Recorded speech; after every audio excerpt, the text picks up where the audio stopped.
So yesterday I posted my review of the entire first season of Jessica Jones, and I was pleasantly surprised to see so many of you say that you not only have watched the show multiple times already, all 13 episodes, but also some of you prefer it even to Daredevil. Now, we don't know how it's doing in comparison to Daredevil in terms of ratings, because Netflix doesn't release that information, but I think that in terms of online buzz, chatter, I don't think it's quite reached Daredevil levels, but I think that it's pretty darn close. And it's certainly, I think, the second hottest show that Netflix has. I mean, House of Cards perhaps at some point was more important, but I think that with the amount of attention that's paid first to Daredevil and now to Jessica Jones, it seems very quickly that Netflix is becoming a home to Marvel Television primarily.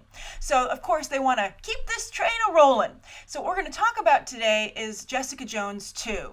First off, whether or not it will happen and when it might happen, and then I'm going to give you my top five ideas for what I think should happen in season 2. And I'm pretty proud of myself for what I came up with, so I hope you like it as well.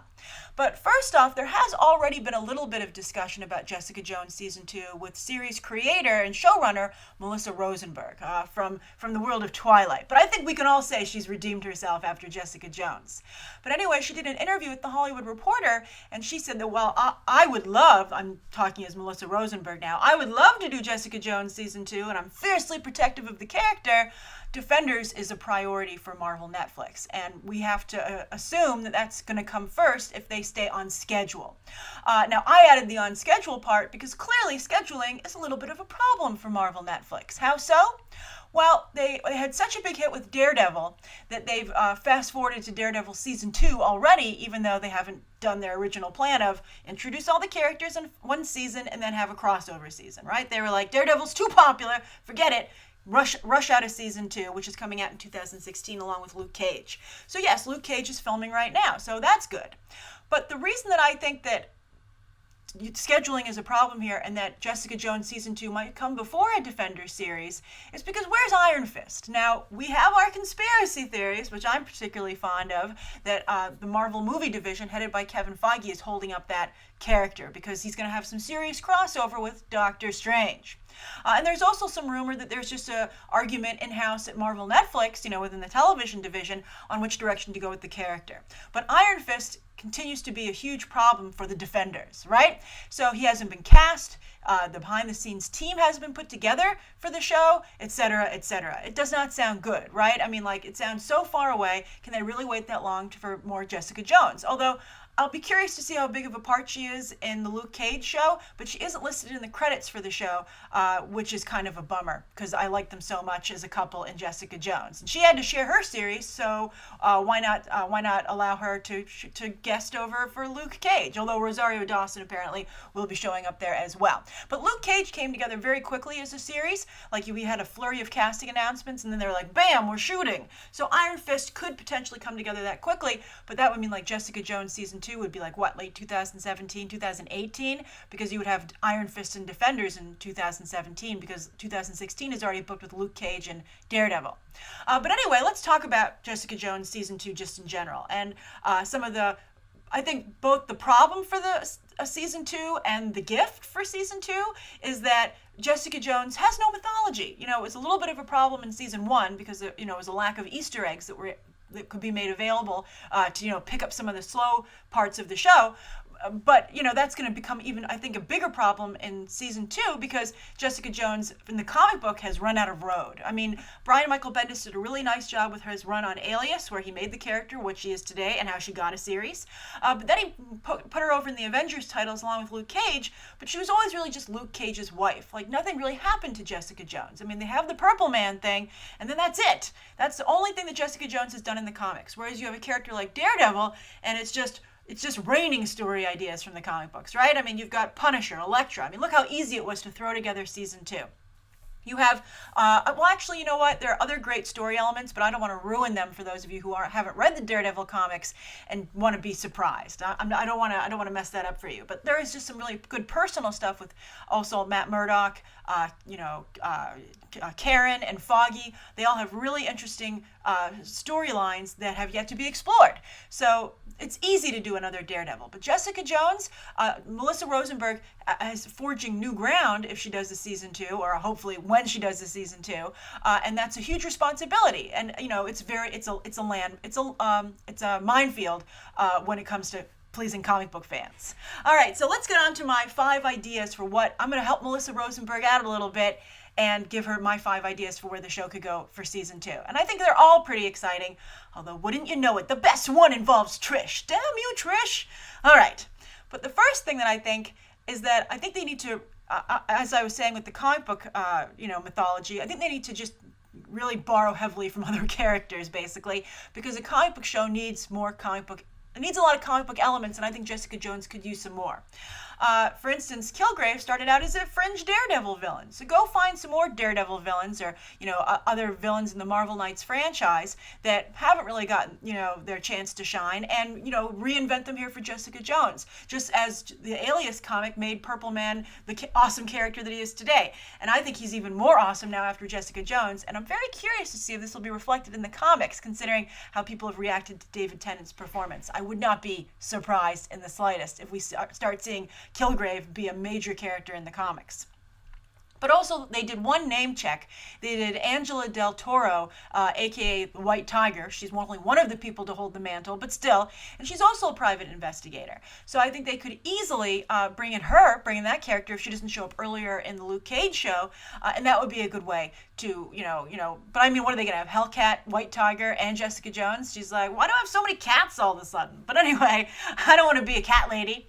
But I think that just more comic book elements would be very beneficial to the show. And just look, the most popular element of season 1 was Kilgrave, and he's a comic book element. So keep up with that. So that's my first idea, more comic book elements.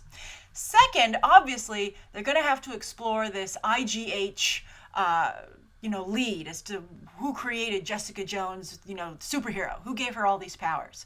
Now, when I talked about it in my episode review, my full season review, one of you said, oh, it's inhuman growth hormone. That's what that stands for. And I was like, no way. I don't like that at all. I do not want the Inhumans mixed in to Marvel Netflix. I mean, it's bad enough they're kind of taking over the ABC shows, and we'll see if we ever get that Inhumans movie. I don't think we're gonna, but we'll see. I just think that, and I also, as an X-Men fan, I'm really upset about seeing the Inhumans take over everything in the comics too. It's really difficult because I think the problem is the bottom line is that none of the fans asked for this, right? None of the fans are like, oh, I wish we had more Inhumans characters and Inhuman stories, and they were a major part of the MCU, both in the comics and the movies and TV shows. It was more like Marvel was like, damn, we sold the rights to mutants to Fox, so how are we going to fix that? I know, we'll just swap them out for Inhumans. Hey, everybody, play along. And we're all like, no, you'd have to have Kilgrave-level powers of persuasion to get me to go along with this. So I don't want it bleeding into the Netflix shows in addition. I think there are lots of great old-fashioned stories about scientific experimenting, like look at Luke Cage, I don't want him to be an Inhuman either, that have worked perfectly fine through the years, and I'm very happy with Jessica Jones just having a bunch of chemicals splattered on her, just like Daredevil and everyone else. That's just the way it's done, and there's no reason to change it. But I think the IGH storyline, even if it hopefully doesn't bring in the Inhumans, I think there are other really interesting ways to go. Namely, first of all, it would lead to other superpowered people for Jessica Jones to meet and form maybe another support group that she doesn't want to participate in. But as I said in my review, I would love to see Jessica Jones's brother still alive. And maybe his experiments worked out better. Hers were latent, so they released her out into the regular population, being like, well, that one didn't work out, because they'd be keeping tabs on her, right? Maybe they are. But I think she's a private investigator. It would be pretty embarrassing if she didn't know they were keeping tabs on her. But anyway, I think that maybe her brother, his experiments, his change worked, whatever they did to both of them. And so he became like an agent at whatever the IGH organization is. So I think that would be fantastic. And it would be a wonderful arc for season 2 for her not only to realize that her brother is alive, but has powers and is maybe a villain. I think that would be great. And for her to really come to terms with the accident that killed her parents, right? Maybe he blames her. He was like, it was all about the Game Boy. You took my Game Boy, and now I'm going to get you for it, years later. It's going to be like the most superpowered brother-sister fight ever. It'll all take place in the backseat of a car. But I think that would absolutely be wonderful. Now, the only problem with this whole storyline of pursuing the IGH angle is that it would involve more Simpson. And I don't think any of us want more Simpson. For many of us, he was one of the worst parts of season 1. And I think that Jessica also hates Simpson, and that might deter her from going after IGH as well. She already said that she's already tried to get answers for a long time and has made peace with not knowing. So maybe she'd be like, more Simpson. I'm going to take a pass on this. It would be very in character. All right, so the third idea, and now this is where Trish comes into play, and as I told you, damn it, it's a good one. So I think Trish might very well be the key to season 2. So here's why. Well, first of all, first I'll tell you the ideal way that she would fix season 2, and then I'll tell you how I think she probably will, be a big part of season 2. So the way that it would work best is that, obviously she becomes Hellcat in the comics, and you can see she's jonesing to be a superhero. She's jonesing to be like Jones. And so I think you're going to see her take on the Hellcat mantle in some way in season 2. Now, in the comics, Patsy Walker has dabbled with the devil in 2 ways. One, she comes to believe that her mother sold her soul to the devil, which would make perfect sense with what they've set up here, because her mom is a show mom, and who knows, I think it would be perfectly in character for her to have sold Patsy's soul to the devil for a TV gig, right? A TV contract. I think that would be hilarious and really perfectly work with the show they've set up so far. So not only does Patsy Walker have this thing where she feels that in the comics that her soul was sold to the devil, but she actually ends up marrying, because she has great taste in guys, right? After Simpson, Damien Hellstrom, which is the son of Satan, half demon, half human. And he has his own mystical powers. And so that would be very interesting to bring that character in. And also the element of, is there hell, right? Now, you might be like, do we want to go the kind of semi-religious route with Jessica Jones, right? Is that really a good place to go? But I think it could be very interesting, not only for the power set, and also this would be a way for Patsy to get her Hellcat powers. Hellcat is somewhat powered. But Jessica obviously is very tortured and feels very guilty over the things she's done for Kilgrave. So wouldn't it be great to explore whether or not her soul is damned and how she feels about that? So I think that could be really good. And Trish, aka Patsy, could finally, do some good and contribute something good to the story. Now, I think that the way it's probably going to go, though, I think they're not going to do this. I would love it if they did. A lot of cool fire effects, and fire is a pretty cost-effective special effect. You saw that cool explosion with Luke Cage's bar, that it would work really well, I think, on a TV show. But anyway, I think that what's probably going to happen is Trish is going to keep exploring IGH on her own, as we saw at the end of the season, somehow get kidnapped, as the way Trish always does, get herself experimented on, and that's how she'd have powers, right? And then Simpson's like, we can now be together, and it'd be like, both of them together. It would be like the most annoying combo ever. That would be their superpower. They just annoy everybody with their horrible tropes and being just bad story devices. But also, one thing I want to point out, though, is that while Hellcat's going to get powers, because it's in line with what happens in the comics, she can't get powers that are too good, because Jessica Jones is the star here. Now, in the comics, she can Hellcat can generate force fields sometimes and has telepathic powers or something along those lines. And that sounds like a little bit better than Jessica Jones. And so I think it's important that the show remember that Jessica Jones is the star, and she has to have the best power set. Maybe they could just give her some telepathic or empathic. I forget the exact term, but it's a form of telepathy. Just have Hellcat go in that direction. I don't know. I don't want her to be like Jessica Jones Jr. either. It's going to be really tough to create the Hellcat persona and not, have a problem for our star. So that's my third idea. I think that's really good. I like that one a lot. Now, 4, we have to talk about Kilgrave. Everyone is so sad that Kilgrave is dead, and everyone wants Kilgrave to come back. Everyone's already like, I'm going to come up with a way for Kilgrave to come back. And so I have contributed to that with my thoughts on it. Now, people have mentioned that in the comics, Kilgrave is regenerative, all right? He can come back. He has a healing factor, basically, and he's come back from some pretty horrific accidents, actually. And I think having his neck broken would be a piece of cake, considering some of the other things that he's regenerated from. But that seems a little bit too comic booky for Marvel Netflix, which I think is working very hard to try and be somewhat grounded in realism. It's kind of like their calling card versus the Marvel movies, right? So I think that they would be unlikely to do that. Now, they could always go the cloning route, right? They have that genetic material that Hogarth saved. They could maybe clone Kilgrave, right? I wouldn't be surprised to see that happen. Maybe IGH would do it, because they're like, that's just like Hogarth. They're like, that's a great superpower. We have to get our hands on that. So I could totally see that happening. But I think that a better direction to go in, which unfortunately doesn't include David Tennant, sadly, would be to do the story of Kilgrave's kids. And I've seen a number of you mention that as well, as have I, because it's such a great storyline from the comics. Now, they've already introduced this idea with Hope getting pregnant, because Kilgrave has been around for a long time. Who's to say that Hope is the first person who he impregnated? He could even have impregnated Jess and made her forget about having the child, right? I mean, that's totally, I think, within. Then you would have Jess have a child. I don't know if you want to saddle her with that in season 2, but I think there are lots of obviously interesting ways to go with this, right? And she's like, I'm this mom. It's like a little bit of a Rosemary's Baby situation, right? I'm this mom to this little purple kid. I want someone's skin to turn purple, damn it. They missed a perfect opportunity at the end of season 1 for Kilgrave to turn purple. But anyway, I think the Kilgrave kids storyline is fantastic. And even if you don't go that is your A storyline, because, we just did Kilgrave, I think I would introduce it and sow the seeds for season 3, because I think it's super creepy, super interesting, and a little, Children of the Corn, Children of Kilgrave. I think people would really like that quite a bit. All right, so that's my 4th idea on how to bring back Kilgrave. Cloning or kids, and we could go regenerative through IGH, but we'll see. I think that would be cheating just a little bit, but I think people like David Tennant so much, I don't think any of us would care. All right, so finally, my other suggestion for what they should do for season 2, and I feel pretty strongly about this actually, is I think they need more decent, normal guy characters.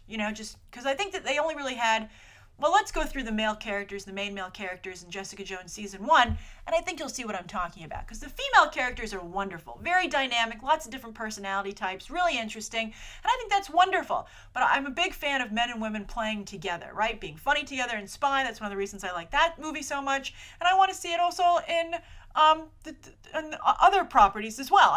It's one of the reasons I think people like Scarlett Johansson's Black Widow is because she's with the rest of the group, right? I don't need like Jessica Jones to just become this show that's like all women all the time. And so I think that they got away with it in season 1, but I think that in season 2, I would like to have some male characters that don't turn into like villains or jerks or a disappointment. All right, so obviously you have Kilgrave, who's the villain, so you had that male character. Luke Cage, he obviously was amazing and made everybody it was the best ad for the Luke Cage series possible.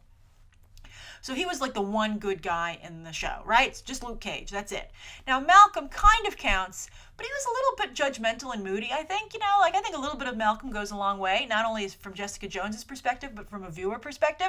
Like when he picked up the phone at the end of the show, I was like, Malcolm's going to be here all the time. I'm glad he's taking care of Jessica, and he's a really kind person, but I think he sometimes assumes a little bit too much, right?